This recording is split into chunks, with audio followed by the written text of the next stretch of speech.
Namaskar and a very warm welcome to this online learning platform of Shri A.K. Doshi Mahila College, Jamnagar. And as you all know, I am Dhruvika Kanabar, presenting the lecture of Business Organization and Management. First year BCom, Semester 1. આપણે બહુ જ લાંબા સમય પછી again મળી રહ્યા છીએ. So, welcome back to all of you. And I hope and I know કે તમે આપણા બોમ્બના આગળના જેટલા પણ વિડીયો લેક્ચર્સ હતા એ જોઈ લીધા હશે અને એમાં તમારી અટેન્ડન્સ માટેની કમેન્ટ પણ કરી લીધેલી હશે. So after long time we are meeting again. As I was stuck in completing the syllabus of TY BCom, we were not meeting for your lectures. So a very happy new year to all of you.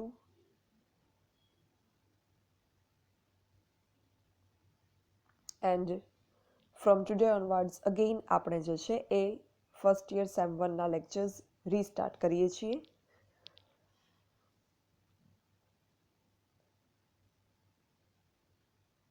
મેં તમને અગાઉ Google classroom join કરવા માટેની સૂચના આપેલી છે.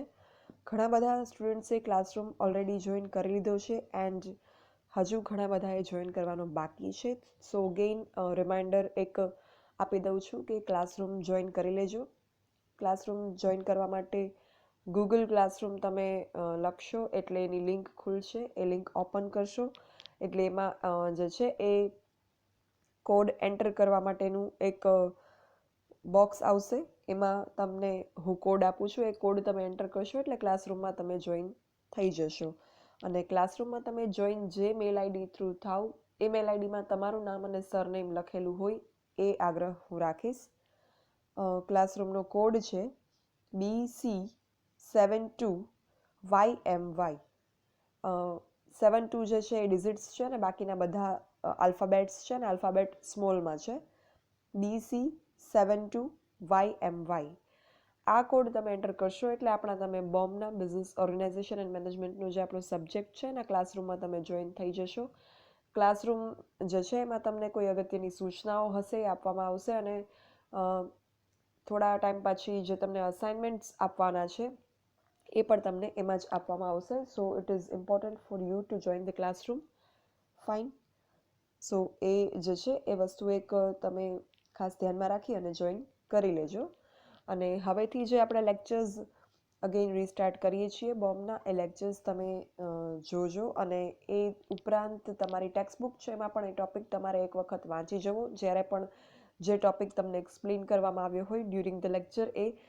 સો તમને જે છે એ પછી આગળ ઉપર એને રટ્ટા મારવાનું કે એવું કંઈ જરૂર રહેશે નહીં. તમે એક વખત વાંચશો, તમને સમજાઈ પણ જશે અને યાદ ઓટોમેટિકલી રહી જશે. So it will not be the burden for you at the time of examination.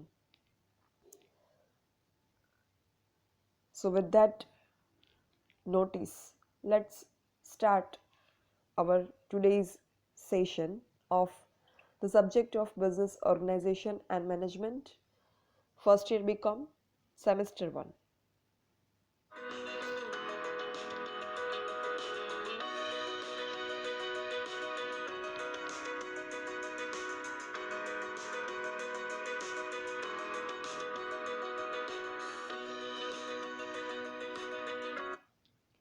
સો આપણે જે યુનિટ 1 છે એ કન્ટિન્યુ કરી રહ્યા હતા બોમ્બ સબ્જેક્ટમાં.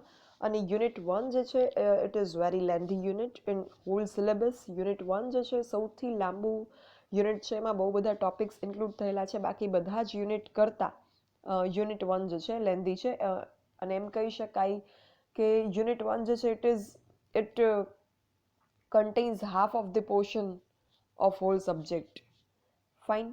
તો યુનિટ 1 જે છે એમાં આપણે એક ફટાફટ જે છે એ ક્વિક રિવાઇઝ કરી લઈએ કે કેટલું આપણે જે છે ડિસ્કસ કરેલું છે. સો it will be easier for you to recollect all the topics and understand the topics I'm going to discuss further.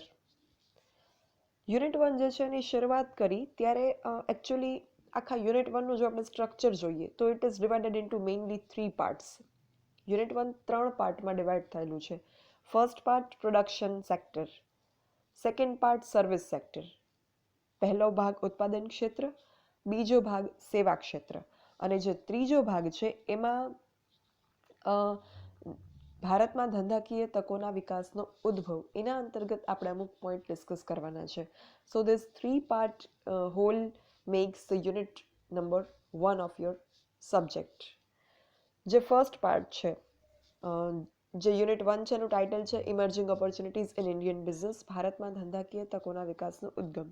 એમાં જે ફર્સ્ટ પાર્ટ છે ઉત્પાદન ક્ષેત્ર, પ્રોડક્શન સેક્ટર, એના વિશે આપણે બધું જ ડિસ્કશન કરેલું છે, જેમાં મેં તમને પ્રોડક્શન સેક્ટરનો કોન્સેપ્ટ આખો સમજાવેલો છે, કઈ રીતે સર્વિસ સેક્ટર કરતાં અલગ પડે છે, પ્રોડક્શન કઈ રીતે થાય છે, એની પ્રોસિજર કેવી હોય, કઈ રીતે જે છે એ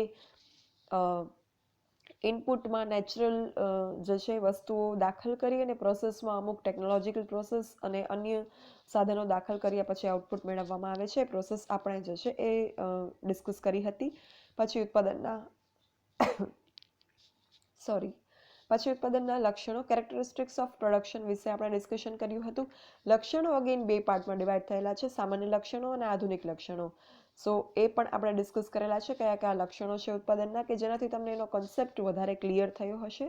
પછી આપણે ઉત્પાદનની પ્રક્રિયાના કાર્યોનું ડિસ્કશન કરેલું હતું, કયા કયા અલગ અલગ પ્રકારની ઉત્પાદન પ્રોસેસ, પ્રોડક્શન પ્રોસેસ હોઈ શકે, એના વિશે આપણે ડિસ્કશન કરેલું હતું. ત્યારબાદ સેકન્ડ પાર્ટ એટલે કે સર્વિસ સેક્ટર, એમાં કઈ સર્વિસ સેક્ટરમાં કઈ સેવાઓનો સમાવેશ થાય, કઈ રીતે એ ઉત્પાદન ક્ષેત્ર કરતાં, પ્રોડક્શન કરતાં સર્વિસ અલગ કઈ રીતે છે, what is the difference between these two, production and services, એના વિશેનું આપણે ડિસ્કશન કરેલું હતું. સર્વિસીસનો મિનિંગ, એની લાક્ષણિકતાઓ, કેરેક્ટરિસ્ટિક્સ ઓફ સર્વિસીસ, એમાં મેઇન 4 કેરેક્ટરિસ્ટિક્સ છે એ આપણે બહુ જ ડિટેલમાં વિથ એક્ઝામ્પલ જે છે ડિસ્કસ કરેલા હતા. ઇન્ટેન્જિબિલિટી, ઇનસેપરેબિલિટી, વેરિએબિલિટી એન્ડ પેરિશેબિલિટી. અમૂર્તપણું, અવિભિન્નપણું, ચલિતપણું અને નાશવંતપણું. એ સર્વિસ સેક્ટર વિશે આપણે એના કેરેક્ટરિસ્ટિક્સ ઉપરાંત ક્લાસિફિકેશન ઓફ સર્વિસીસ, સેવાઓનું વર્ગીકરણ પણ ડિસ્કસ કરેલું હતું, કે જેમાં અલગ અલગ વ્યૂ પોઈન્ટથી સર્વિસીસને કઈ રીતે ક્લાસિફાઈ કરવામાં આવેલી છે, ટાઈપ્સ ઓફ સર્વિસીસને, એ અલગ અલગ વ્યૂ પોઈન્ટથી અલગ અલગ દ્રષ્ટિએ સર્વિસીસનું ક્લાસિફિકેશન જે છે એ આપણે ડિસ્કસ કરેલું હતું. ત્યારબાદ સેવા પૂરી પાડનાર સંગઠનો કયા કયા પ્રકારના હોઈ શકે એના વિશે ચર્ચા કરેલી હતી. ફાઇન. સો આ બધું જે છે એ પ્રોડક્શન અને સર્વિસ સેક્ટરમાં આપણે ઇન્ક્લુડ કરેલું હતું. ત્યારબાદ આવે છે ધંધાકીય વિકાસ માટે સરકારના સહયોગથી અમલમાં મૂકવામાં આવેલા અભિયાનો અને કાર્યો. Movement and steps taken under different government plan for the development of business. ઉત્પાદનલક્ષી નીતિ જે સરકારની છે એમાં સરકારે અમુક ક્ષેત્રો પર ભાર મૂકવામાં આવ્યો છે સરકાર દ્વારા, અને આ ક્ષેત્રોમાં ભાર મૂકવાનું રીઝન એ કે જેનાથી રોજગાર વધશે, ઉત્પાદન ક્ષેત્રે નવીનીકરણ આવશે એટલે પ્રોડક્શન વધશે, પ્રોડક્શનની કોસ્ટ નીચી આવશે, પ્રોડક્શનની ક્વોલિટી ઊંચી જશે એટલે કે ગુણવત્તા વધશે, ખર્ચ ઘટશે પ્રોડક્શનનો. અને એ રીતે જે છે એ અત્યારે સરકાર ઉત્પાદન ક્ષેત્ર અને સેવા ક્ષેત્રના વિકાસ માટે તત્પર છે અને ઉદ્યોગ સાહસિકો માટે અનુકૂળ વાતાવરણ તૈયાર કરી રહી છે. તમે FE સબ્જેક્ટ ભણ્યા, ફંડામેન્ટલ્સ ઓફ ઓન્ટરપ્રિન્યોરશિપ, એમાં તમે જોયું હશે કે કઈ રીતે જે છે એ એન્ટરપ્રિન્યોરશિપનું ડેવલપમેન્ટ આપણા કન્ટ્રી માટે ખૂબ જ જરૂરી છે.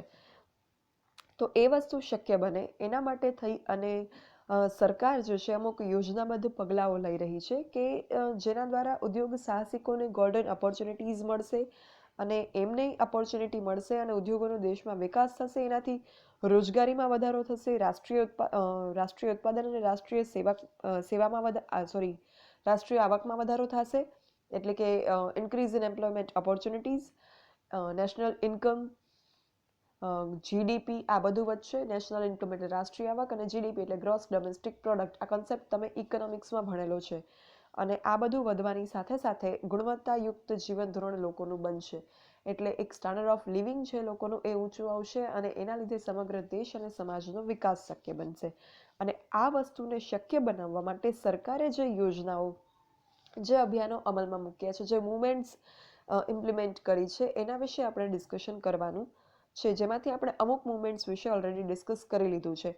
જેમ કે ફર્સ્ટ છે ટેકનોલોજીકલ ઇનોવેશન, ટેકનોલોજીકલ નવીનીકરણ, એના વિશે આપણે ડિસ્કશન કર્યું. તો એના અંતર્ગત જે છે એ સમગ્ર વિશ્વમાં ટેકનોલોજીકલ ક્રાંતિઓ ક્યારે ક્યારે અને શેના બાબતની થઈ, ભારતને સશક્ત કરી શકે એવી ટેકનોલોજી કઈ કઈ છે, ભારતને સશક્ત કરી શકે એવી ટેકનોલોજીનું વર્ગીકરણ, ટેકનોલોજીકલ નવીનીકરણના કારણે આર્થિક અને સામાજિક વિકાસ અને પરિવર્તનની તકો કઈ કઈ રહેલી છે, એના વિશે ડિસ્કશન કરેલું. પછી સેકન્ડ જે મુવમેન્ટ એ છે સ્કિલ ડેવલપમેન્ટ. તો સ્કિલ ડેવલપમેન્ટથી કઈ રીતે જે છે એ વ્યવસાયલક્ષી જૂથ તૈયાર કરવામાં આવે છે સરકાર દ્વારા. સ્કિલ ઇન્ડિયા પ્રોજેક્ટ જે છે એને કઈ રીતે ડિઝાઇન કરવામાં આવેલો છે. સ્કિલ ડેવલપમેન્ટ માટે સરકારે ministry of skill development and entrepreneurship હેઠળ કઈ કઈ કામગીરીઓ બજાવી છે. પછી NSDCની સ્થાપના કરેલી છે, નેશનલ સ્કિલ ડેવલપમેન્ટ કોર્પોરેશન. એ શું કામ કરે છે, સ્કિલ ઇન્ડિયાના કેરેક્ટરિસ્ટિક્સ કયા કયા છે, અને કૌશલ્ય વિકાસ અને તાલીમનું કાર્યક્ષેત્ર શું છે, કયા કયા ઇન્ડસ્ટ્રીઝ અને ઉદ્યોગો અને સેવાઓને સ્કિલ ઇન્ડિયા પ્રોજેક્ટ હેઠળ કવર કરવામાં આવી છે. એક આખું લાંબુ લિસ્ટ 25 સ્કિલ્સનું આપણે ડિસ્કસ કરેલું હતું. અને કૌશલ્ય વિકાસ અને તાલીમ માટે વિવિધ સંસ્થાઓ જેમ કે કોર્પોરેટ, શૈક્ષણિક સંસ્થા, બિન સરકારી સંસ્થા, સરકાર, આ બધાનો શું રોલ છે સ્કિલ ડેવલપમેન્ટમાં દેશના યુથના, એના વિશે આપણે ડિસ્કશન કરેલું હતું. અને બીજું કે સ્કિલ ડેવલપમેન્ટની પહેલ જે છે, જેનું કેમ્પેઇન છે સ્કિલ ડેવલપમેન્ટનું, એની સામે કયા ચેલેન્જીસ છે, કયા સંભવિત પડકારો રહેલા છે, જેમ કે આપણે ત્યાં સંશોધન અભ્યાસનો અભાવ છે, તાલીમ આપનાર શિક્ષકો એટલા નથી, માળખાકીય સુવિધાઓ પૂરતી નથી, પછી ઔપચારિક શિક્ષણમાં એનો સમાવેશ કરવો જોઈએ તો શક્ય બને, ઓનલાઈન કૌશલ્ય તાલીમ આપવી જોઈએ. આ બધા વિશે આપણે ડિસ્કશન સેકન્ડ મુવમેન્ટ સ્કિલ ડેવલપમેન્ટમાં કરેલું હતું. પછી થર્ડ આવે છે make in India movement. Make in India movement અંતર્ગત જે છે એ દરેક વસ્તુ જે આપણે ઇમ્પોર્ટ કરીએ છીએ, આયાત કરીએ છીએ, એને આપણા જ દેશમાં બનાવવામાં ઉપર ભાર મૂકવામાં આવેલો હતો. મેન્યુફેક્ચર કરવામાં, આપણા જ દેશમાં એનું મેન્યુફેક્ચરિંગ સેન્ટર બને અને આપણા દેશમાં એ વસ્તુ મેન્યુફેક્ચર થાય, ઇન્સ્ટેડ ઓફ આપણે એને ઇમ્પોર્ટ કરીએ બહારની કન્ટ્રીમાંથી, એના ઉપર ભાર મૂકવામાં આવેલું હતું. કારણ કે એનાથી એક તો આપણું વિદેશી હુંડિયામણ બચી શકશે અને આપણો પ્રોડક્શન સેક્ટર જે છે ડેવલપ થશે. તો આ મેક ઇન ઇન્ડિયા મુવમેન્ટ જે છે એ કઈ રીતે વર્ક કરે છે, એના ઓબ્જેક્ટિવ્સ શું હતા મેક ઇન ઇન્ડિયા મુવમેન્ટના, અને મેક ઇન ઇન્ડિયા મુવમેન્ટ અંતર્ગત કયા કયા પગલાઓ લેવામાં આવેલા છે સરકાર દ્વારા, એનું અમલીકરણ કેટલા અંશે થયેલું છે આપણા દેશમાં, અને મેક ઇન ઇન્ડિયા અભિયાન અંતર્ગત વિકાસની તક ધરાવતા કયા કયા ઉદ્યોગો છે, એવા ઉદ્યોગો વિશે આપણે ડિટેલમાં ચર્ચા કરેલી છે. 25 ઇન્ડસ્ટ્રીઝ છે. મેં વિથ પિક્ચર તમને એ જે ઇન્ડસ્ટ્રીઝ છે કે જેમાં હજુ સ્કોપ ઓફ ડેવલપમેન્ટ છે under make in India movement, એના વિશે ડિસ્કશન આપણે કરેલું છે. અને એ ઉપરાંત મેક ઇન ઇન્ડિયા મુવમેન્ટ જે છે એના એડવાન્ટેજીસ અને ડિસએડવાન્ટેજીસ, મહત્વ અને ગેરફાયદા, ફાયદા ગેરફાયદા વિશે પણ આપણે ચર્ચા કરેલી છે. Then comes point 4 social responsibility and ethics. સામાજિક જવાબદારી અને મૂલ્યો. સામાજિક જવાબદારી શું છે, બિઝનેસની સામાજિક જવાબદારી શા માટે પહેલાં તો ઉપસ્થિત થાય અને એણે કઈ રીતે પોતાની સોશિયલ રિસ્પોન્સિબિલિટીને પરફોર્મ કરવી જોઈએ, towards which parties any social responsibility arise થાય છે, કયા પક્ષકારો માટે કોઈ પણ એકમે પોતાની સામાજિક જવાબદારીઓ નિભાવવી જોઈએ, જેમ કે શેરહોલ્ડર્સ માટે, ગ્રાહકો માટે, સોસાયટી એટલે કે સમાજ માટે, રાષ્ટ્ર એટલે કે નેશન માટે, પર્યાવરણ એટલે કે એન્વાયરમેન્ટ માટે, કર્મચારી સંસાધન માટે એટલે કે હ્યુમન રિસોર્સ માટે, અને લેણદારો માટે એટલે કે ક્રેડિટર્સ માટે. તો આ બધા અંગે આપણે ચર્ચા કરેલી હતી સોશિયલ રિસ્પોન્સિબિલિટીના ક્લાસિફિકેશન અંતર્ગત. પછી જે સોશિયલ રિસ્પોન્સિબિલિટીનો કન્સેપ્ટ છે, એનું ઇમ્પોર્ટન્સ શું છે, એના વિશે આપણે ચર્ચા કરી હતી. ઇન્ડિયામાં સોશિયલ રિસ્પોન્સિબિલિટીનો કન્સેપ્ટ છે એનું ઇમ્પ્લિમેન્ટેશન કેટલા અંશે થયેલું છે, એના વિશે ચર્ચા કરેલી હતી. અને સોશિયલ રિસ્પોન્સિબિલિટીના સંદર્ભમાં જે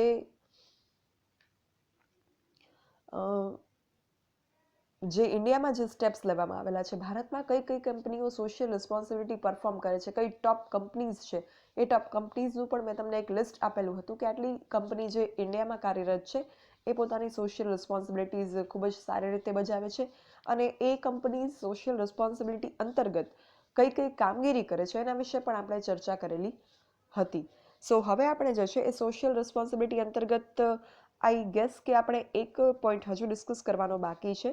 એ ડિસ્કસ કર્યા પછી આપણે જે છે એ ધંધાકીય વિકાસ માટે સરકારના સહયોગથી અમલમાં મૂકવામાં આવેલા અભિયાનો અંતર્ગત જે છે બાકીના અભિયાનોની ચર્ચા આપણે જે કરવાની બાકી છે, which are franchisee, outsourcing and e commerce, એના વિશે ડિસ્કશન કરીશું. આ બધા જ પોઈન્ટ જે છે franchisee, outsourcing and e commerce, એના વિશે પણ આપણે જેમ અગાઉના પોઈન્ટ્સમાં ડિટેલ ડિસ્કશન કર્યું, એનો મિનિંગ શું થાય છે, એના ટાઈપ્સ કે એનું ક્લાસિફિકેશન, એના એડવાન્ટેજીસ, એ જે છે એની પ્રોસિજર કે એ કઈ શું હોય, એ બધા જે બેઝિક પોઈન્ટ્સ છે આપણે ડિસ્કસ કરીએ છીએ કોઈ પણ ટોપિકને લઈને, એના વિશે ડિસ્કશન આપણે ફ્રેન્ચાઇઝી, આઉટસોર્સિંગ અને ઈ કોમર્સ અંતર્ગત પણ કરીશું.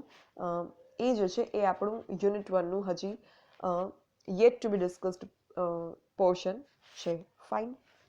સો આઈ હોપ કે આ ક્વિક જે આપણે રિવાઇઝ કર્યું એ બધું જ તમને યાદ હશે, જે આપણે ડિસ્કસ કરેલું અગાઉ. અને આઈ સજેસ્ટ કે બિફોર આપણે જે છે એ તમારા બાકીના ટોપિક્સ સ્ટાર્ટ કરીએ, જે હું એક્સપ્લેન કરવાનું તમને સ્ટાર્ટ કરું, એના પહેલાં તમે જે છે એ તમે જે છે એ તમારી બુકમાં એક વખત રિવાઇઝ કરી લેજો, which ever topics we have already discussed and I have already explained. અને એક વખત તમે જે છે એ અમુક વિડીયોઝ પણ, જે તમને એમ લાગે કે yes I think I don't remember about this topic much, તો એ વિડીયોઝ પણ તમે એક વખત જે છે રેફર કરી લેજો, અને બુકમાં પણ એ ટોપિક રેફર કરી લેજો. સો દેટ્સ વાય તમારું જેટલું પણ ડિસ્કસ થયેલું આપણું પોર્શન છે એ એક વખત રિફ્રેશ થઈ જાય અને તમને પ્રોપર યાદ હોય, તો આગળનું જે છે તમને સમજવાની મજા આવશે અને ઇઝીલી સમજાઈ પણ જશે. So please note that and do accordingly. અને ગૂગલ ક્લાસરૂમ વિશે મેં જે તમને લેક્ચરના વેરી સ્ટાર્ટિંગમાં મેં તમને સૂચના આપી, એ સૂચના જે છે એ જો આ વિડીયોનો એન્ડ અત્યારે તમે સાંભળી રહ્યા છો, તમે સ્ટાર્ટિંગની સૂચનાઓ સાંભળેલી ન હોય, તો તમે અગેઇન જે છે એ વિડીયોના સ્ટાર્ટિંગમાં મેં જે તમને અમુક સૂચનાઓ આપેલી, એ સૂચનાઓ સાંભળી અને એનું એ રીતના જે છે એની ઇમ્પ્લિમેન્ટેશન કરજો. Fine. So from next session or next lecture we will restart our topics. Social રિસ્પોન્સિબિલિટીમાં જે આપણે એકાદ ટોપિક બાકી છે, એ ટોપિક કરી અને પછી આપણે ફ્રેન્ચાઇઝિંગ, આઉટસોર્સિંગ અને ઈ કોમર્સ વિશેનું ડિસ્કશન જે છે એ 1 બાય 1 બધા જ ટોપિકનું ડિટેલમાં કરીશું. So that's all for this session. I hope કે you remember our topics well, અને તમે જે છે એ બોમ્બ સબ્જેક્ટને during our this vacation period પણ રિવાઇઝ કરેલો હશે, અને ન કર્યો હોય તો હવે કરી લેશો. સો on that note, thank you. જો કોઈને કંઈ ડાઉટ કે ક્વેરી હોય, you can write me on this mail dbk.dhruvika@gmail.com. Thank you and a very happy new year again. May you get all success in your life in upcoming year. Thank you.